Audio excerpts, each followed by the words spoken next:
How are you students. मैं आशीष मोदी फिर से मोदी क्लासेस में आपका स्वागत करता हूँ। ठीक है, कैसे हो दोस्तों आप लोग। प्रीवियस लेक्चर में मैंने डिस्कस किया था आइडियल गैस इक्वेशन। ठीक है, जैसे कि हम चला रहे the elements of mechanical engineering में, सेकंड चैप्टर था डिप्लोमा वाले के लिए, प्रॉपर्टीज ऑफ गैसेस में। ठीक है, जिसमें हमने डिस्कस किया था ideal gas, real gas, properties of gases में। प्रॉपर्टीज ऑफ गैसेस हमारा चैप्टर चल रहा था, जिसमें मैंने डिस्कस किया था क्या क्या डिस्कस हो गया है। आइडियल गैस, रियल गैस, दोनों के बीच में क्या डिफरेंस है वो डिस्कस किया था। रियलिटी में कैसा गैस होता है वो डिस्कस किया था। ठीक है, उसके बाद जो गैस के बारे में 3 लॉज है हमारे, Boyle's law, Charles law and Gay Lussac law. ठीक है, इन 3 लॉ को मिला के हमने एक कंबाइंड गैस इक्वेशन क्रिएट किया था। ठीक है, बॉयल्स लॉ में क्या था, प्रेशर के वॉल्यूम के बारे में था, प्रेशर एंड वॉल्यूम के बारे में था, मैंने ऑलरेडी डिस्कस कर लिया है। चार्ल्स लॉ में क्या है और गैल्यूसेक लॉ में क्या है, तो वॉल्यूम एंड टेम्परेचर के बारे में है, गैल्यूसेक में प्रेशर एंड टेम्परेचर के बारे में है। ठीक है, तो दोनों के बीच में क्या क्या रिलेशनशिप है वो हमने डिस्कस कर लिया था। और तीनों लॉ से मतलब अट्रोने लॉ की हमें क्या मिलेगा, ideal gas equation PV is equal to mRT। ठीक है,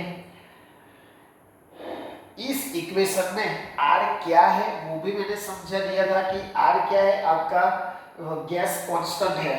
ठीक है, वो कब लेना है, और यूनिवर्सल गैस कांस्टेंट R0 कब लेना है वो ऑलरेडी मैंने डिस्कस कर लिया है, जिसकी वैल्यू 2.87 या 8.314 कब लेनी है, किस कंडीशन में लेनी है, ऑलरेडी मैंने डिस्कस कर चुके हैं कि क्या कैसा है। तो नहीं देखा है आप लोगों ने तो वो एक बार देख ले कि R की वैल्यू 2.387 कब लेनी है, 8.314 कब लेनी है, तो आपको वो कॉन्सेप्ट क्लियर हो जाए। वो कहाँ से आया था, फ्रॉम दी एवोगैड्रो लॉ। ठीक है ना। अब एवोगैड्रो लॉ क्या है वो भी मैंने समझा दिया था कि जैसे हम प्रैक्टिकल एप्लीकेशन में जाते हैं तो 1 dozen is equal to 12 piece fix है। ठीक है, बट यही वैल्यू हम जब मोल गैसेस में आए तो ऐसा नहीं बोल सकते dozen is equal to 12 gas 12 gases. ठीक है ना, इसके लिए हमने क्या सोचा था, मोल सोचा था कि 1 मोल यानी हाउ मेनी एटम्स, कितने उसमें एटम्स आते हैं, तो उसमें था 6.022 इंटू 10⁻23 एटम्स। ठीक है ना, हमने क्या लिया था, 1 mole is equal to 6.22 into 10⁻23 atoms. ये हमने इतना डिस्कस किया था। फिर यूनिवर्सल गैस कांस्टेंट के बारे में डिस्कस किया था। ठीक है ना, अब आज हम लोग इस चैप्टर का last topic relation between Cp and Cv है। ठीक है, वो डिस्कस करेंगे, और एमटीपी एसटीपी क्या है वो डिस्कस करेंगे। ठीक है, अगर ये सब में किसी को डाउट हो तो कांटेक्ट कीजिए, कोई दिक्कत नहीं है, आपको फिर से समझाऊंगा कि किसमें क्या लेना है। आज हम क्या चलाने वाले हैं टॉपिक का, चैप्टर का last topic Cp and Cv वाला। ठीक है, चलो उसके पहले हम एक जान लेते हैं what is the NTP and what is the STP. ठीक है, कई स्टूडेंट्स ने मुझे भेजा है कि सर एनटीपी एसटीपी में डिफरेंस क्या है, हमें क्या लेना है इस कंडीशन में, टेम्परेचर क्या लेना है, प्रेशर क्या लेना है। ठीक है, तो बहुत इजी है। What is this normal temperature pressure, क्या है नॉर्मल टेम्परेचर एंड प्रेशर, वो कितना लेना है वो भी हम डिस्कस करेंगे, और उसका फॉर्म है standard temperature and pressure, standard temperature and pressure, ऐसा कुछ है, ठीक है। अब आप स्टैंडर्ड 10 में पढ़ चुके हो ओम्स लॉ, उसमें वोल्टेज और करंट के बारे में यानी इलेक्ट्रिसिटी के बारे में रिलेशनशिप दिया था। तो उसका स्टेटमेंट क्या है, एट एसटीपी कंडीशन, उसमें क्या लिखा है, एट एसटीपी होगा आपका एक्सपेरिमेंट तो ही मुझे voltage is directly proportional to the electricity.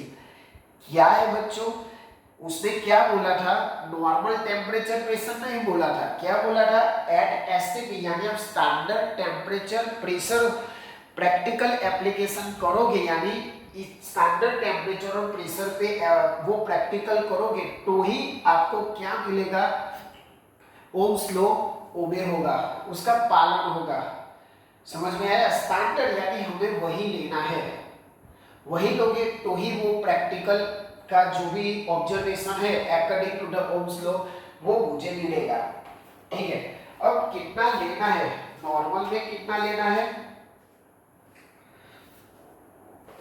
और स्टैंडर्ड में कितना लेना है। जब आपको ये बोला जाए नॉर्मल टेम्परेचर एंड प्रेशर, तब लेना है आपको टेम्परेचर 0 डिग्री सेल्सियस और केल्विन में बोले तो 273 केल्विन, ठीक है दोस्तों, समझ में आया।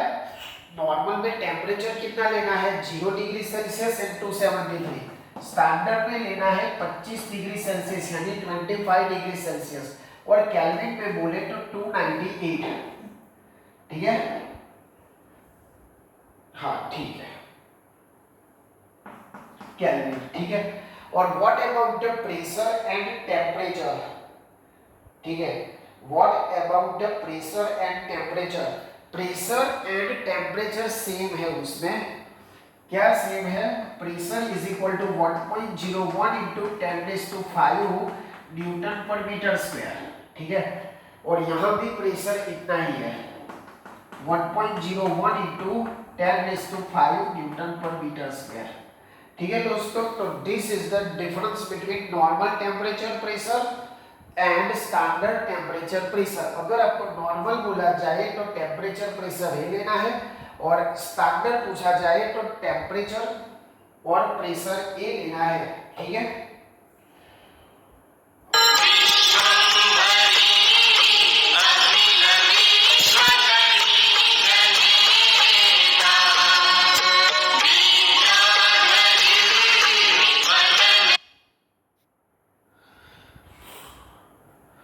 और आपको जब प्रेशर और टेम्परेचर का डिफरेंस पता हो तो वॉल्यूम भी आप गिन सकते हो। कैसे गिनोगे, PV is equal to nRT, PV is equal to nRT आप गिन सकते हो, ठीक है, समझ में आया। अब कैसे उसको गिनोगे, यहाँ आएगा आपका वॉल्यूम, वॉल्यूम गिनना है आपको तो volume is equal to nRT upon pressure, ऐसे गिन सकते हो, कोई दिक्कत नहीं है, ठीक है।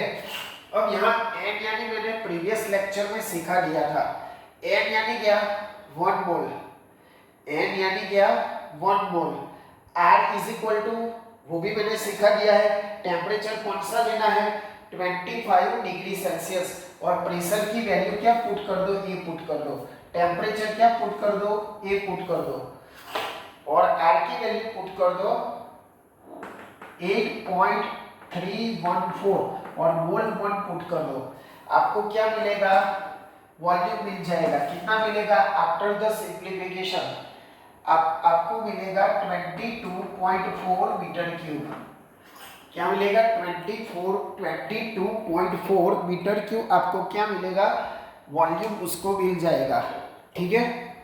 तो ऐसे आप गिन सकते हो कितना टेम्परेचर लेना है, कितना प्रेशर लेना है और ऊपर से आपको वॉल्यूम भी कितना लेना है, अगर आपको जरूरत पड़ी आपके सम्स और एग्जाम्पल में तो इतना ले सकते हो। कैसे आया मैंने समझा दिया है, ठीक है।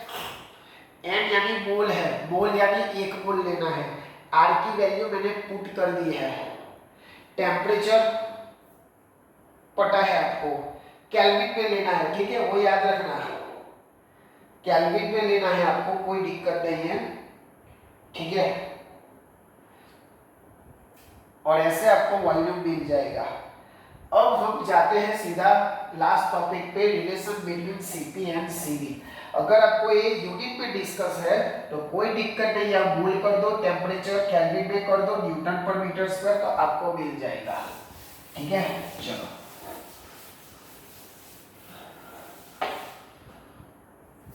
आपको क्या करना है अब, relation between CP and CV.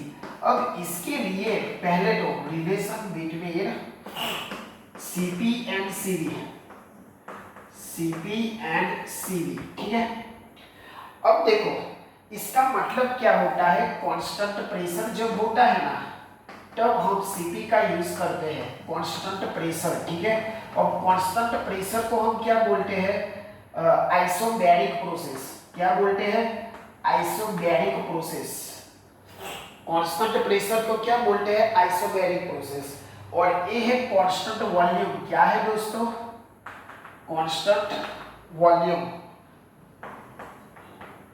और उसको मैं आइसोकोरिक चौरिक भी बोल सकता हूं, कोई चौरिक बोलता है, कोई कोरिक बोलता है, कोई दिक्कत नहीं है। तो सीपी को बोलूंगा मैं कांस्टेंट प्रेशर प्रोसेस, जिसको मैं बोलूंगा आइसोबैरिक प्रोसेस। और सीवी का आइसोचौरिक बोल सकते हैं, जिसमें कांस्टेंट वॉल्यूम होता है। अब ये कहां से आया, अब एक कहां से आया, ठीक है। जैसे आप जब रसोई घर में वो कुकर आता है, ठीक है, तो उसमें कांस्टेंट वॉल्यूम भी होता है, कांस्टेंट प्रेशर भी होता है। तो उसमें जो भी आप हीट अप्लाइड करते हो तो वो कांस्टेंट प्रेशर से वो अप्लाइड होता है और कांस्टेंट वॉल्यूम में। But before the know the relationship between CP and CV, ये जानने से पहले आपको क्या करना होगा, आपको क्या करना होगा, थर्मोडायनेमिक्स के लो पढ़ने होंगे, उसमें आएगा। थर्मोडायनेमिक्स में कितने लॉज है, zeroth law, first law, second law and third law, 3 law है। बट यहाँ इस रिलेशन जानने के लिए हमें फर्स्ट लॉ की रिक्वायरमेंट होगी। ठीक है, समझ में आया क्या मैं बोल रहा हूँ। ये रिलेशनशिप जानने के लिए मुझे थर्मोडायनेमिक्स के फर्स्ट लॉ की जरूरत होगी।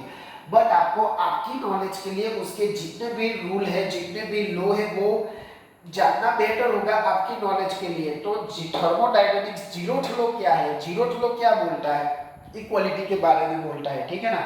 और उसकी एप्लीकेशन में क्या है, it is the using thermodynamic, it is the using thermometer. Thermometer में थर्मोडायनेमिक्स के जीरोथ लॉ की एप्लीकेशन है।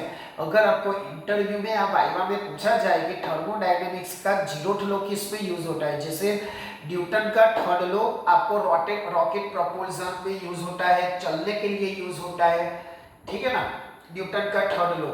वैसे ही थर्मोडायनेमिक्स के लॉ भी डिफरेंट प्रैक्टिकल एप्लीकेशन में यूज होते हैं। ऐसे ही नहीं बनाया है उसको, ठीक है, कि चलो पेपर पे लिख दिया हो गया, उसको प्रैक्टिकल एप्लीकेशन है। इसीलिए भाई क्या हुआ, उसको जरूरत पड़ी।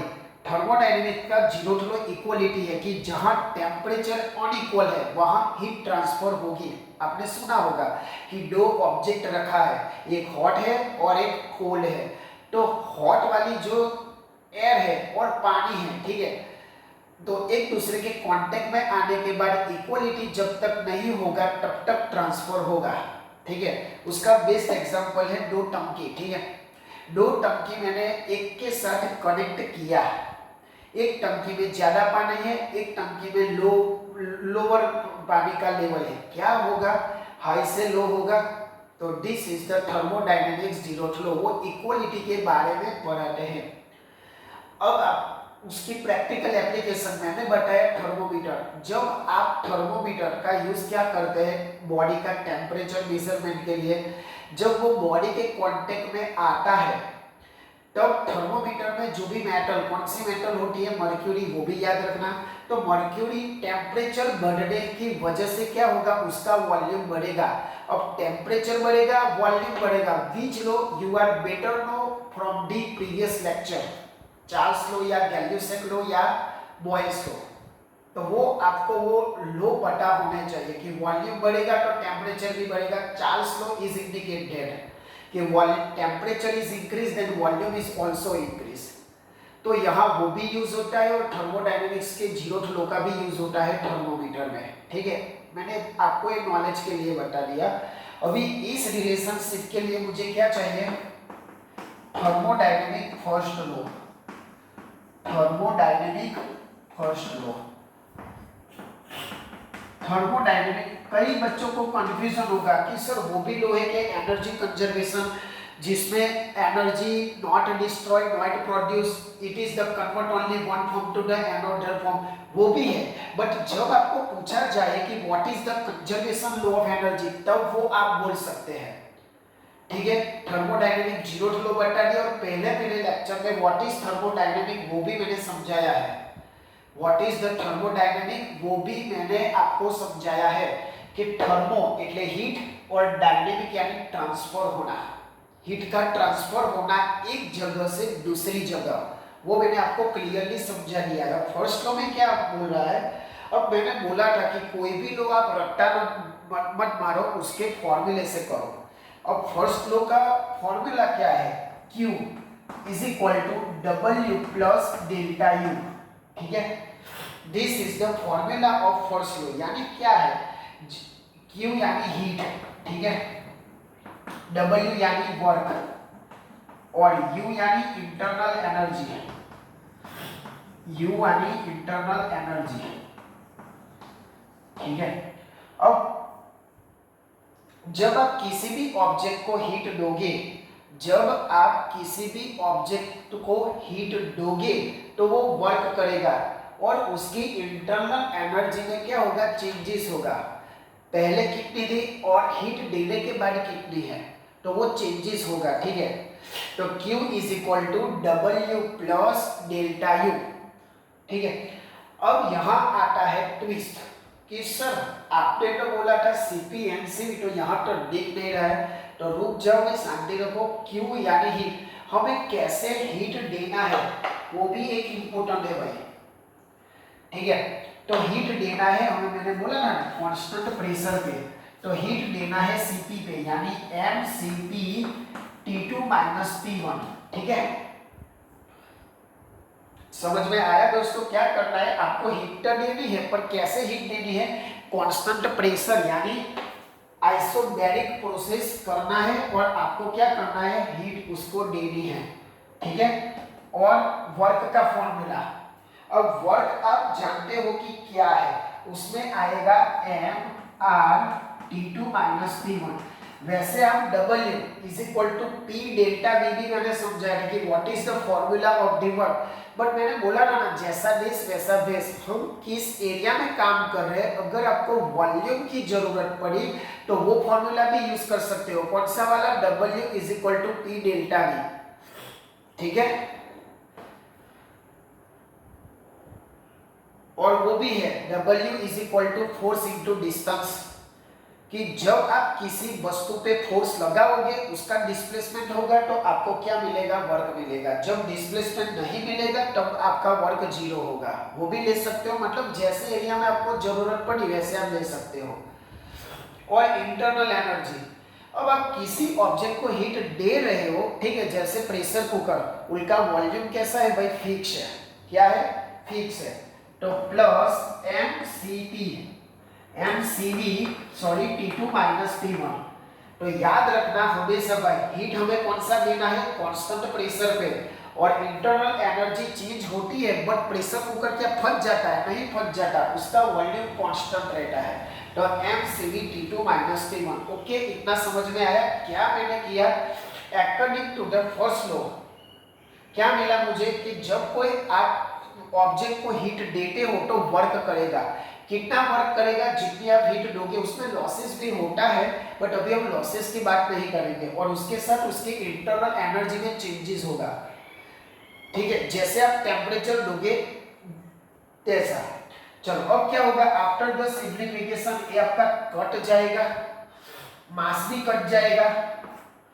ठीक है, बचा क्या, Cp is equal to R plus Cv, और यहीं से आपको मिलेगा Cp minus Cv is equal to R. This is the relationship between Cp and Cv. समझ में आया क्या करना है? पहले मैं रिवाइज करवा लेता हूँ कि सीपी का मतलब क्या होता है, कांस्टेंट प्रेशर पे प्रोसेस करनी है, सीवी का मतलब क्या होता है, कांस्टेंट वॉल्यूम पे प्रोसेस करना है, ठीक है।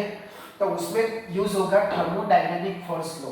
हालांकि थर्मोडायनेमिक्स में जीरोथ लॉ भी है, फर्स्ट लॉ भी है, सेकंड लॉ भी है और थर्ड लॉ भी है, बट फॉर दिस रिलेशनशिप हमें क्या करना है, थर्मोडायनेमिक फर्स्ट लॉ का यूज होगा, जिसमें क्या कहा गया है कि जब आप किसी ऑब्जेक्ट को या सिस्टम को, हाँ सिस्टम बोलना बेहतर रहेगा, ठीक है, सिस्टम को हीट दोगे तो क्या करेगा, वर्क करेगा, और साथ में उसका इंटरनल एनर्जी भी क्या होगा, चेंजेस होगा। जैसे कि आप आईसी इंजन पकड़ लो, फोर स्ट्रोक इंजन पकड़ लो, इंजन में स्पार्क होगा, हीट होगा, कंबसन होगा, तो वो क्या करेगा, पिस्टन वर्क करेगा। Without combustion it does not work, वो वर्क नहीं करेगा, ठीक है। जैसे रेनी सीजन में टू स्ट्रोक गाड़ियां बंद हो जाती है तो वहां प्रॉपर कंबसन नहीं होता है, इसीलिए, ठीक है। तो यहाँ कोई सिस्टम ने इंजन ने आपको हीट दिया, इंजन वर्क किया और उसकी इंटरनल एनर्जी में चेंजेस होगा। This is the what is the formula of dq, तो वो कांस्टेंट प्रेशर पे होता है, तो mcp t2 - t1 यहाँ होगा mcv t2 - t1। याद रखना भाई, उल्टा उल्टा मत होकर देना, यहाँ cp होगा और इंटरनल एनर्जी में cv होगा और वर्क डाटा mr है। फिर after the simplification you will get relation between cp and cv। r की वैल्यू आपको पता है, गैस कांस्टेंट, ठीक है, तो वो मुझे फिर से समझाने की जरूरत नहीं होगी। तो दिस इज द रिलेशनशिप। इसी के साथ हमारा डिप्लोमा का जो नया सिलेबस आया है, एलिमेंट्स ऑफ मैकेनिकल इंजीनियरिंग का सेकंड चैप्टर खत्म हुआ। अब हम स्टार्ट करेंगे प्रॉपर्टीज ऑफ द स्टीम, जिसमें स्टीम फॉर्मेशन बहुत इंपॉर्टेंट है, ठीक है। तो इस चैनल के साथ जुड़े रहे तो आपको सब कुछ जानना मिलेगा, ठीक है। मुझे स्टैंडर्ड 10 के भी वीडियो बनाने हैं और डिग्री डिप्लोमा के भी वीडियो बनाने हैं, और जो डिग्री में फर्स्ट सेम में है एलिमेंट्स ऑफ मैकेनिकल इंजीनियरिंग, उसमें भी है भाई, उसमें भी आप ये काम लिख सकते हो, क्योंकि दोनों में सेम ही है, ऑलमोस्ट सिलेबस सेम है, बट थोड़ा डिग्री में एडवांस होगा कि इसके आधारित एग्जांपल्स होंगे, ठीक है। डिप्लोमा में थोड़े एग्जांपल कम होंगे, बट कॉन्सेप्ट तो वही है कि relationship between CP and CV दोनों में सेम ही है, कोई दिक्कत नहीं है, ठीक है। फिर से बोल रहा हूँ कि आप जो बच्चे ट्यूशन अफोर्डेबल नहीं है उसको एक लिंक पहुंचाओ, क्योंकि कॉलेज में कैसा चल रहा है हम लोगों को पता है, ठीक है। कई कॉलेज अच्छी भी होती है, कई कॉलेज में नहीं चलाते, कई कॉलेज में लेक्चर बंक कर जाते हैं, ठीक है। तो आप ध्यान दो, और ये वैसे बच्चों को जो पुअर है, फीस अवेलेबल नहीं है उनके पास, उनके तक लिंक पहुंचाओ, ठीक है। नंबर है आपके पास, कोई दिक्कत नहीं है। और हमेशा मैं बोलता हूँ आप ऐसा काम करो कि दुनिया करना चाहे आपके जैसा। जय हिंद, जय भारत।